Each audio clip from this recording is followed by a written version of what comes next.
Welcome back, everyone, to a special series that I'm thrilled to be hosting here on LinkedIn called The Entrepreneur's Chair. Throughout this series, my goal is to provide you with authentic and intimate conversations with trailblazing leaders that are reshaping the Austin business scene. From startup founders to seasoned business moguls, we'll dive deep into the triumphs, the challenges, and pivotal moments that have shaped who they are as an entrepreneur. I'm so honored today to be joined by Brooke Greer. She's the founder of Contigo Catering and a visionary entrepreneur shaping Austin's hospitality landscape. Brooke's path to entrepreneurship wasn't conventional, but it was deeply intentional, blending a background in literature, sales, and marketing with a passion for creating unforgettable experiences. Under her leadership, Contigo Catering has become known for delivering thoughtfully executed events that combine creative vision with strategic excellence. Brooke's people-first approach has fueled the growth of not just Contigo, but a portfolio of hospitality ventures, including Table Manners, 111 East, and Ocaso Catering. Now in her third year of the highly selective entrepreneurial master's program, she continues to redefine her leadership philosophy, balancing bold business growth with her signature commitment to team culture and exceptional service. Welcome. Thank you so much. I am looking forward to learning much, much more about you and your company. So thank you so much for investing your time today. Yeah, thanks for having me. So Contigo Catering, you've grown it from a 5-person team to one of the most respected names in Central Texas hospitality. And then you bought the business, right, 5 years ago during a global pandemic. Yeah. Great timing. So what gives the confidence to take that type of business leap? Well, when we founded it, at the time, it was my partner's idea, and I was not interested in staying in catering. Catering is very hard, but they convinced me to come on and kind of help them get started. And once I was running the business, I was like, oh, this is what I need to be doing. Like, you know, I need to be in charge. I need to be at the head, making the decisions. And so several years in, I was, highly invested and obviously wanted to stay in catering at that point. And when the pandemic happened, we had actually started discussing me buying them out. Okay. And the pandemic kind of threw a wrench in everything, but in other ways it worked to my benefit, because at that point my partners had several other restaurants, and so they were struggling in those ways as well at that time. And so I think I got out pretty great. But as far as the confidence, I don't know. It was a very scary time. Like, I couldn't see into the future, but I think I just knew, like, we can get through this and rebuild. I don't know. It was just a gritty time. And we talk a lot in entrepreneurship about, having that resilience and having that hope, that just not being, it's the people in these downturns that see them as opportunities, which is what you did. It's like, wow, I'm, found your passion, did it, and like, I want to do more of this, and opportunity, and you grasp it. That's, that's what business opportunity is all about. So congratulations on doing that. Yeah, and I read the book, The Hard Thing About Hard Things. And I was like super inspired by that, and it was like, okay, I can do this. That's wonderful. Yeah.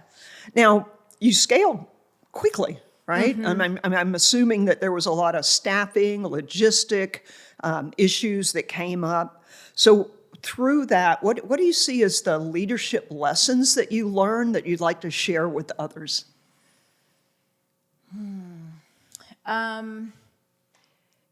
I think, well, in the early days, it was just me. Like, I came on to start it, and I was like, okay, I got to hire a chef. I have to write proposals, sell this, go work the events, sweep the floor at the end of the night. So I think from the early days, I was always really part of everything. I was one of the team. And now I have 2 kids and the company's much bigger. Like, I can't sustain that level of energy, nor is it really professional. So, it's been interesting trying to draw those boundaries and be the leader that's okay being removed or who's not there at the end of the night, doing things. Even on weeks like this, we've got a crazy busy week, and Wednesday morning I was at the kitchen at 5:30 helping pack up a breakfast for a client, and tonight and tomorrow I'm working several events. I'm going to help wherever I'm needed. And so I think that truly, like, being in the trenches with everyone, taught me that still is needed. The team needs that. And so, I can't do that all the time, but when time calls for it, I'm there, and I think just showing up is what people need to see. It's interesting because I think a lot of entrepreneurs struggle with that. The early days, it's kind of the lone ranger, and everybody's running around doing everything. Yeah. But then to truly scale, we have to find our place, but not get distant from the people. It sounds like you know that you need to jump in when it's needed, but also find your place. So those are beautiful lessons for entrepreneurs. Yeah. Very, very nice. Now, you built your business rooted in beauty, taste, and service, but also agility and risk-taking. What advice would you give to other founders in creative industries about balancing vision and execution while staying adaptable? That's a lot of words. I know. That is really hard. That is really hard. I feel like that's a constant battle where I'm so hyper-focused on, keeping the quality. Everything needs to look and taste beautiful, but we want to say yes to a lot of things. And, I think we have a lot of people on the team with very different strengths. And so people who can push back when maybe what I want is too high in the sky and can say, we have to do it this way to be efficient. And over the years, it's hard because I'll show up at events and I'm like, why are we doing things this way? Why does this look this way? And I have to remind myself, like, I've removed myself from that daily operation. And this is what has helped us scale, but it might not look exactly like it used to. Right. But I'm never going to give up pushing on that. So I know in some ways I can be very difficult to work with. I mean, I was at an event last night and I'm like, I'm a guest at an event, we're catering. And I'm looking around like, why is this person wearing that? What is this happening? Why is the table set like this? Yeah. The bread and butter plate was not in the right place. And it's hard to hold my tongue and decide, is this worth bringing up?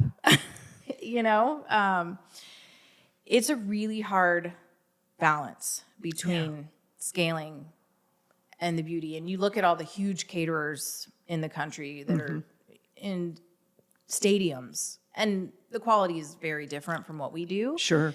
But that's out of necessity for them. So it's a hard balance because I desperately want to scale, but there's no way I want to lower the quality of what we're doing, from service to the way the food is prepped and presented, and the staff that we have and the way we talk to our clients, and the entire process.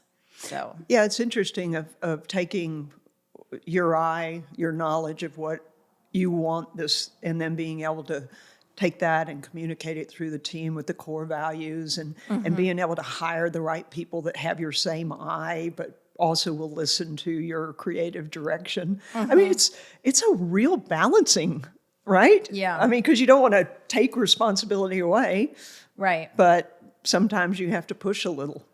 So you feel that in your life. And oh yeah. And I find that, like, my personal style, it's very hard to define, and people always think they know it, and they don't.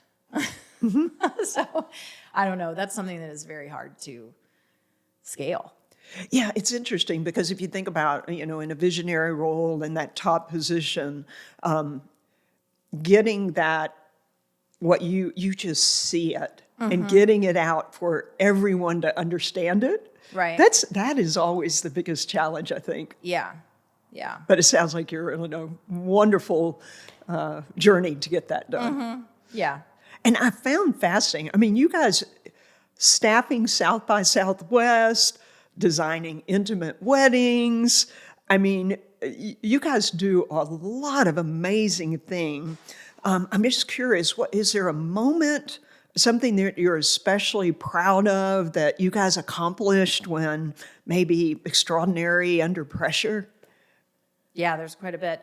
I think my proudest moment ever was when we did our first Formula One. Oh my. Yeah. Wow. And we were there at Circuit of the Americas. We were catering in 2 different areas. So like we were at turn 1 and then turn 13. So those are very far apart.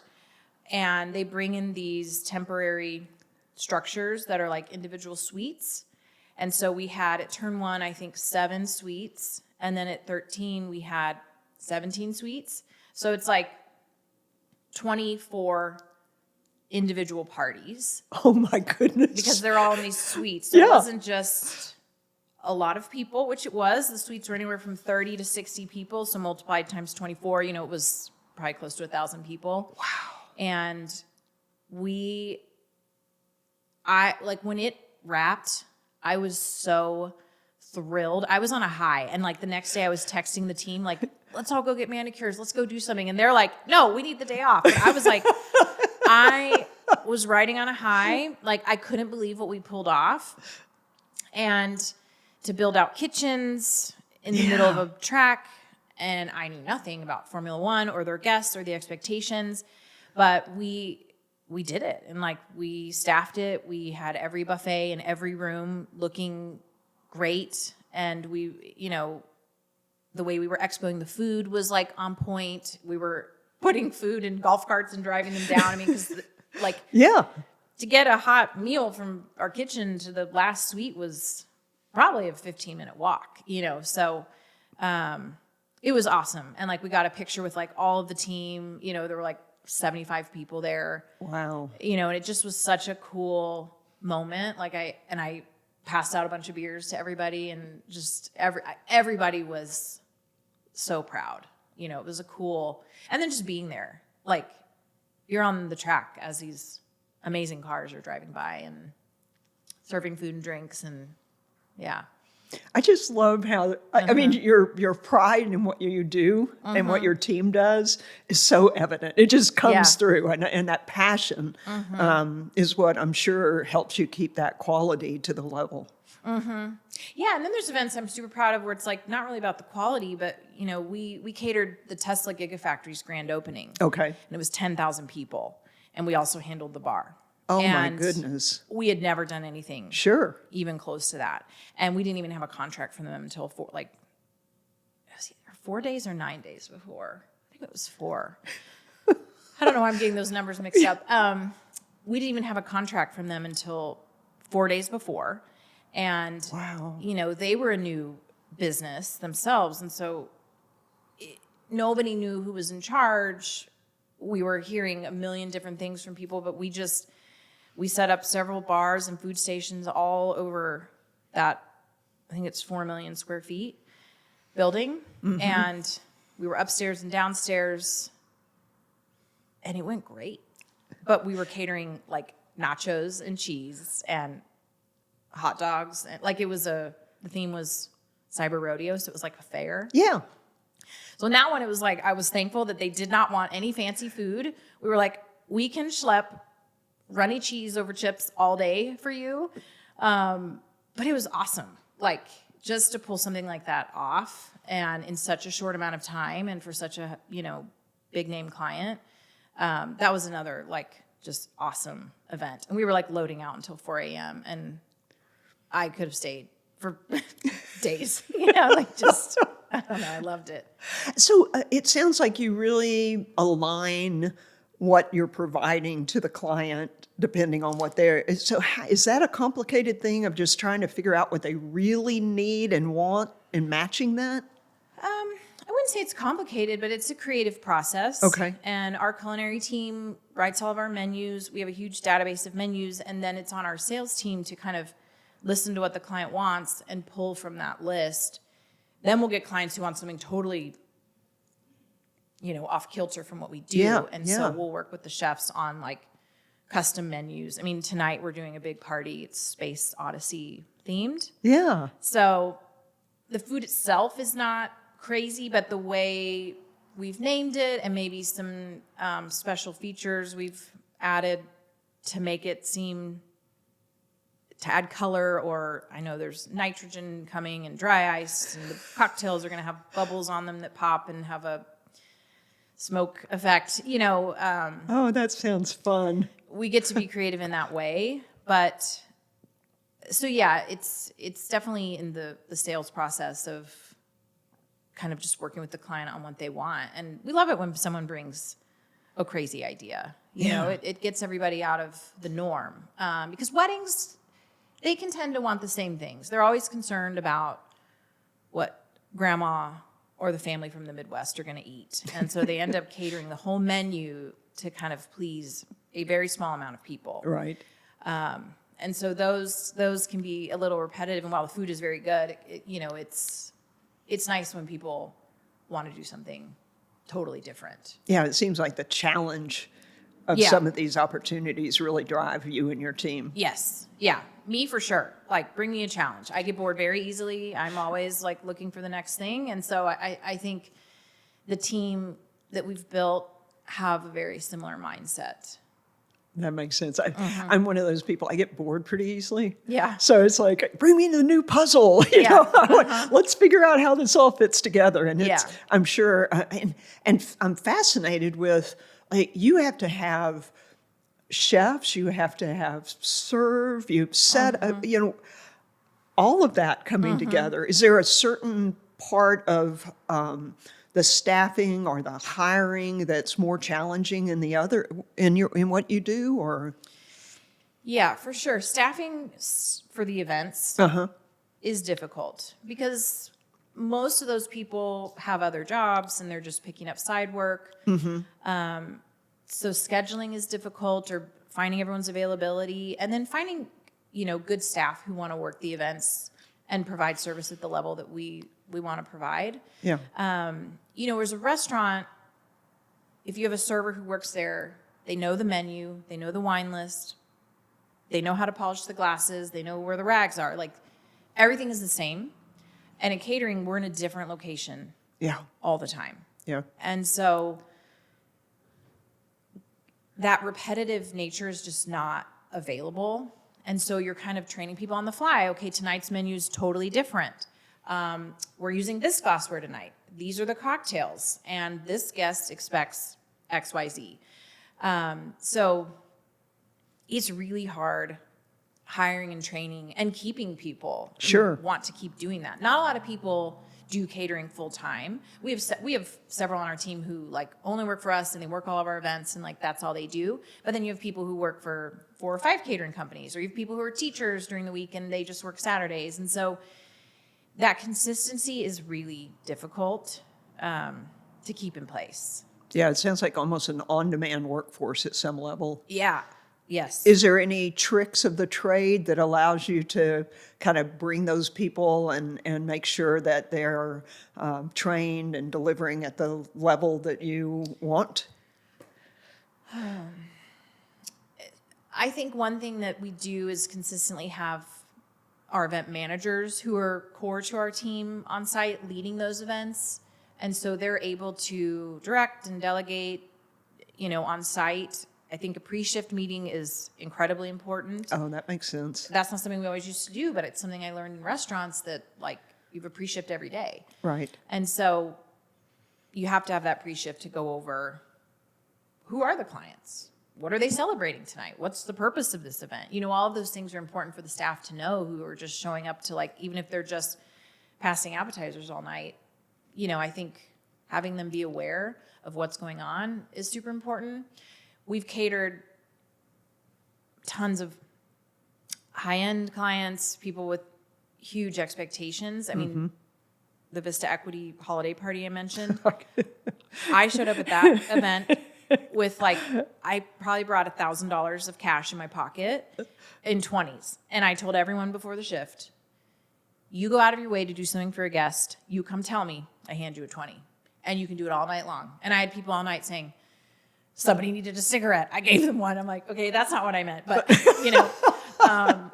somebody needed to borrow something. Somebody was looking for a phone charger. I helped this person, find the bathroom. And I think it worked. I might actually do that tonight because tonight's client at, Space Odyssey is a big one. So I love that. I need to go to the bank after this. That's just an innovative approach. Yeah. But that's what you do as an entrepreneur, right? Yeah. You create what you want. This weekend I was texting friends or, can you come work? My husband's working tonight, I was like, he can bar back. He can carry some ice around for you. You kind of just recruit from your network sometimes when you have these big weekends come in, like a Formula One weekend where we also have weddings this weekend. Wow. And we're working with 3 of the teams and several private parties. It's a tough business because it's very seasonal. And it's not an 8 to 5. No. This is not an 8 to 5. No, not at all. Not at all. How do you keep from getting burned out? For me, I don't know. I have a high tolerance for hard work. Okay. I'm really good at compartmentalizing, which is not always a good thing. So I think when I feel that coming up, I can set it aside. One day it's probably going to catch up with me, but I can kind of push that aside. I have found that since having kids and kind of as I've gotten older and just been running this business, I've become more of an introvert and I need just alone time. Recharge. Yeah. Even if I'm with best friends, I need to kind of go hide in my room. And that seems to reset me, but not many people are like that. And you mentioned, that hardworking ethic.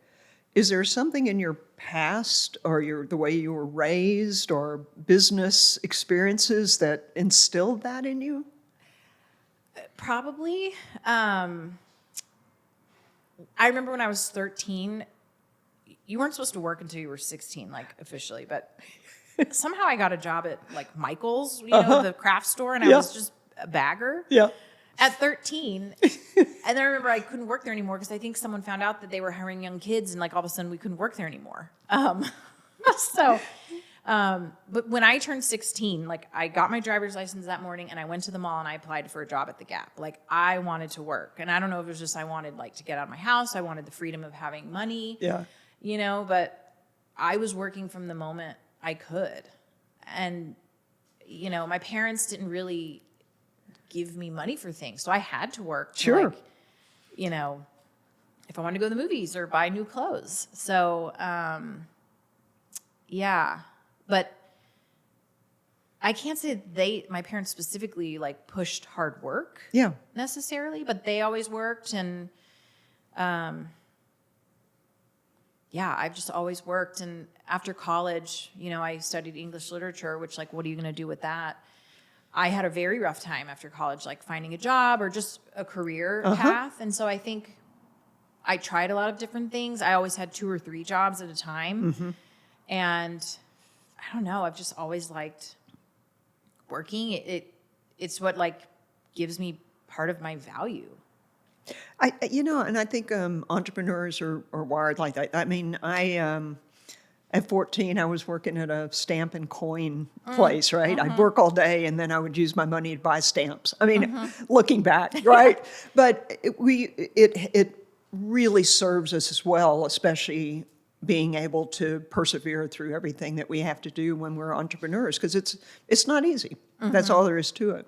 Yeah. Now, another thing I'm curious about is Contigo Catering is not all you do. Right. There's table manners. You've got a growing hospitality portfolio.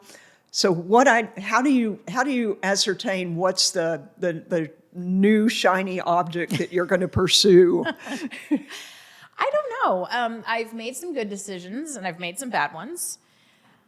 I think that's part of it. But, Table Manners was our next business. And what we do are tabletop rentals. Okay. So plates, glassware, flatware Uh-huh. for events. And I found that Contigo was either not finding what we wanted for our clients available to rent in terms of just nicer plates or more beautiful plateware. And then we were spending a lot of money with other rental companies in town to rent it. When I looked at the end of the year, like what we were spending, Yeah.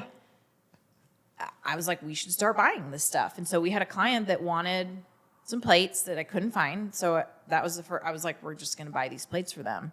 And that's how we started. And everything was in our garage. And we were washing it in our dishwasher at the house. It was terrible. Because I was trying to keep it very separate from Contigo. Yeah. And my husband had been in finance for 14 years and just hated it. And so he eventually left to kind of run Table Manners. Oh, And how cool. he's not the entrepreneur type at all, but I think he was just ready for a new thing. And, he doesn't mind working in a warehouse till 2 a.m. washing dishes. Like, so,